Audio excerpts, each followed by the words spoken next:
Have you ever wondered what resurrection will look like or feel like? The fact is, we have no idea what happens after death. But Jesus does tell us that God is the God of the living, not the dead. And that God is about life. And that resurrection, eternal life, is about how we live now in the very presence of God, and also how we will live in the future in the very presence of God. So Jesus shows us in his own resurrection that resurrected life is not merely an extension of life as we know it, but a new life, a new way of living, and that resurrected life opens to us new possibilities and opportunities that we could never have imagined. It gives us the freedom from the confining limits that surround us in our day-to-day life. Life is real, God tells us. It happens, and life is given to all are alive in God. So as I reflect on my life, and you reflect on yours, the question is, how should we live now? Can we welcome the power and the love of God to enter into our world, recognizing that real life grows out of love? Real life grows out of love.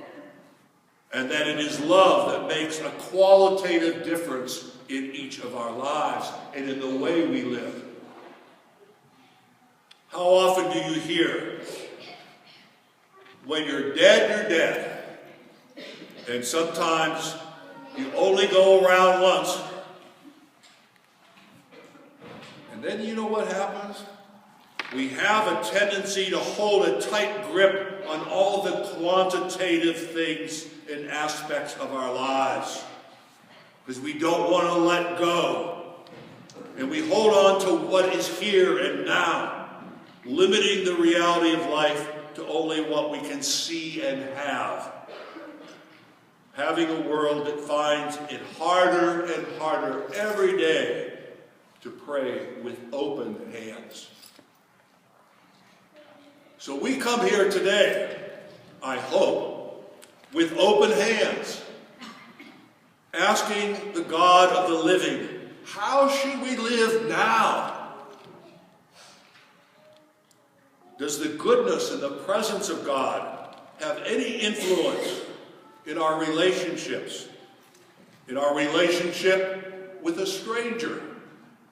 Or our relationship with a person whose skin is darker or lighter than ours? Does the power of God impact our home life? How about the conversations around the table? What effort do we put into our work each day? Does God's presence in our life make a difference in what we watch on TV and what we bring up on the computer, or in our care for the homeless and the hungry? Can we really allow the goodness of God to stretch our hearts, creating a universal heart, embracing more of the world day after day after day, knowing that eternal life is happening here now? So resurrection is about the continuing restoration of relationships. And love is our entry into heaven. Someone has said, who we are in heaven is about who we have loved here on earth. You are, each of you, are the now of God. You are the now of God right here. And so for this week, we need to remember that our life, each of our lives is a story, an autobiography, and each day is a new chapter in our journey toward a full resurrected life. The word resurrection means to stand up today. And when life as we know it today is over, to stand up forever. God bless you.